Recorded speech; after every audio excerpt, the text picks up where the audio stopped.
بسم اللہ الرحمن الرحیم۔ السلام علیکم ورحمۃ اللہ وبرکاتہ۔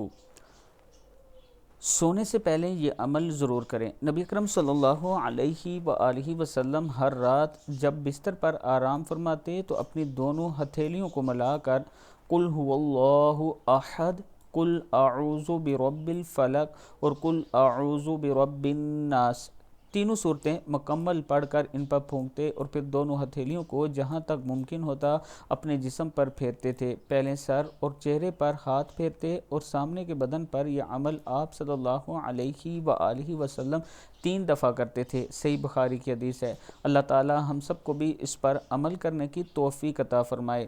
اس کے ساتھ میں اپنے دوستوں سے گزارش کروں گا کہ آپ خود یا اپنے بچوں کو تجوید سے قرآن پاک پڑھانا چاہتے ہیں تو میرا واٹس ایپ نمبر 923125000987 ہے، اس پر آپ مجھ سے رابطہ کر سکتے ہیں۔